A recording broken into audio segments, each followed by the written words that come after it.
আসসালামু আলাইকুম রহমতুল্লাহি ওয়া বারাকাতুহু। আলহামদুলিল্লাহ ওয়াসসালাতু ওয়াসসালামু আলা রাসূলিল্লাহ বাদ। সুপ্রিয় দর্শক শ্রোতা ভাই বোন, একটি প্রশ্ন অনেকে আমাদের কাছে করে থাকেন, আর তা হলো সলাতের মধ্যে যদি আমাদের রাকাত সংখ্যা নিয়ে সন্দেহ দেখা দেয়, অর্থাৎ আমি ঠিক কত রাকাত সালাত আদায় করেছি যদি মনে করতে না পারি, তাহলে সেক্ষেত্রে আমাদের করণীয় কি হবে? এ বিষয়ে সহিহ মুসলিম এবং সুনান আবু দাউদ সহ বিভিন্ন হাদিসের কিতাবে একটি হাদিস রাসূল আকরাম সাল্লাল্লাহু আলাইহি সাল্লাম থেকে আমরা পাই, যে হাদিসের মাধ্যমে এই প্রশ্নের উত্তর খুঁজে পাওয়া যায়। সেখানে রাসূল আকরাম সাল্লাল্লাহু আলাইহি সাল্লাম বলেছেন, ইযা শাক্কা আহাদুকুম ফি সালাতিহি ফালাম ইয়াদরি কাম সাল্লা সালাসান আম আরবাআ ফালইয়াতরাহিশ শাক ওয়ালইয়াবনি আলা মাস্তাইকান। যার অর্থ হলো, তোমাদের কেউ যদি সালাতের রাকাত সংখ্যা নিয়ে সন্দেহের মধ্যে পড়ে, তাহলে সে যেন 3 এবং 4 রাকাত নিয়ে সন্দেহ দেখা দিলে যেটা নিশ্চিত সেটার উপরে ভিত্তি করে সালাত আদায় করে, আর সন্দেহটাকে যেন ছুঁড়ে ফেলে দেয়। এ হাদিসের আলোকে যে সমাধান আমরা খুঁজে পেলাম তা হলো, যদি রাকাত সংখ্যা নিয়ে সন্দেহ দেখা দেয়, প্রথমত আমাকে চেষ্টা করতে হবে যে কোনটার দিকে আমাদের মনের ঝোঁক বেশি থাকে। 3 এবং 4 নিয়ে যদি সন্দেহ হয়, তাহলে বেশিরভাগ যদি 3 মনে হয়, তাহলে 3 রাকাত ধরেই আমাকে সালাত শেষ করতে হবে।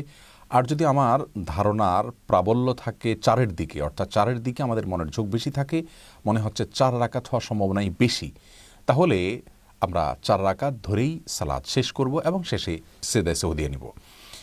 আর যদি কোনো একদিকে আমার মনের ঝোঁকের প্রাবল্য না থাকে, বরং আমি 50-50-র মধ্যে দাঁড়িয়ে থাকি, ঠিক মাঝামাঝি দাঁড়িয়ে থাকি, তৃতীয় না চতুর্থ রাকাত আমি ঠিক করতে না পারি, প্রথম বা দ্বিতীয় রাকাতের ক্ষেত্রে একই কথা প্রযোজ্য হবে যে প্রথম না দ্বিতীয় আমি যদি নিরূপণ করতে না পারি, তাহলে সেক্ষেত্রে একেবারে সমান সমান যদি হয়, তাহলে সেক্ষেত্রে স্বল্প সংখ্যকটা আমাকে ধরে নিতে হবে। কারণ রাসূল আকরাম সাল্লাল্লাহু আলাইহি ওয়াসাল্লামের নির্দেশনা হলো, যেটা নিশ্চিত সেটাকে যেন আমরা ধরে নিই। তাহলে 3 আর 4 নিয়ে সন্দেহ হলে 3টা নিশ্চিত, মানে তৃতীয় রাকাত হয়েছে বা 3 রাকাত হয়েছে এটা নিশ্চিত, তাহলে আমরা সেটাকে ধরে নিব।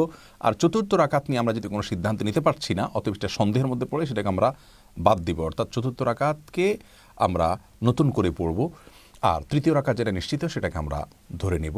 তা এভাবে সালাত আদায় করব, এবং এক্ষেত্রেও সেজদা সহু শেষে দিতে হবে। এক্ষেত্রে কেউ কেউ একটি ভুল করে থাকেন, তা হলো এরকম সন্দেহ দেখা দিলে সালাত ছেড়ে দেন, যেটি ভুল। কারণ হলো রাসূল আকরাম সাল্লাল্লাহু আলাইহি ওয়াসাল্লাম এরকম সন্দেহের ক্ষেত্রে আমাদের করণীয় নির্ধারণ করে দিয়েছেন, অর্থাৎ আমাকে একটা সিদ্ধান্তে উপনীত হয়ে সেজদা সহু দিয়ে সালাত শেষ করতে হবে। সালাত ত্যাগ করা, ছেড়ে দেওয়া, এটা জায়েজ নয়। আল্লাহ রাব্বুল আলামিন কোরআনে কারিমে বলেছেন, লা তুবতিলু আমালাকুম, তোমাদের আমলকে তোমরা নষ্ট করো না, বাতিল করে দিও না। যার কারণে অহেতুক অকারণে সালাত শুরু করার পর এরকম নিছক সন্দেহের কারণে সালাত ছেড়ে দেওয়া সঠিক কাজ নয়। তবে এক্ষেত্রে অনেকে আছেন যারা অসুস্থতায় ভুগছেন, অর্থাৎ সন্দেহের রোগের তিনি ভুগছেন। এরকম যদি হয়, তাহলে সেক্ষেত্রে তিনি সবসময় নিয়মিত তার এরকম সন্দেহ হতে থাকে।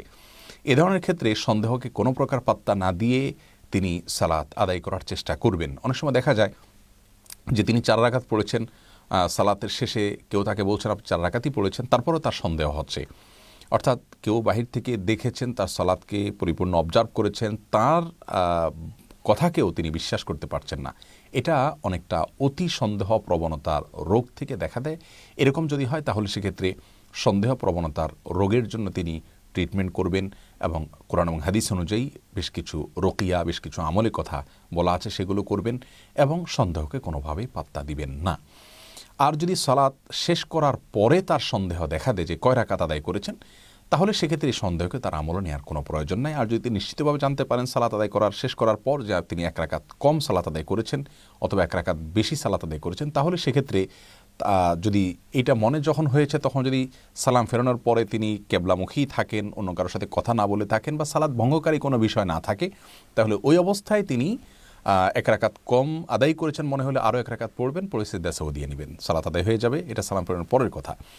আর যদি তিনি 4 রাকাতের জায়গায় 5 রাকাত সালাত আদায় করে ফেলেছেন এমনটি মনে হয় সালাম ফেরানোর পরে, এবং নিশ্চিত মনে হয় বা প্রবল ধারণা হয়, তাহলে সেক্ষেত্রেও আরেক রাকাত তিনি সাথে আদায় করে সেজদা সহু নিবেন, অর্থাৎ সেক্ষেত্রে 6 রাকাত হবে, তাতেও তার সালাত আদায় হয়ে যাবে ইনশাআল্লাহ বিইذনিল্লাহ। আল্লাহ রাব্বুল আলামিন সব ক্ষেত্রে কোরআন এবং হাদিসের সিদ্ধান্ত অনুযায়ী আমাদেরকে আমল করার তৌফিক দান করুন। আসসালামু আলাইকুম রহমতুল্লাহ ওয়া বারাকাতুহু।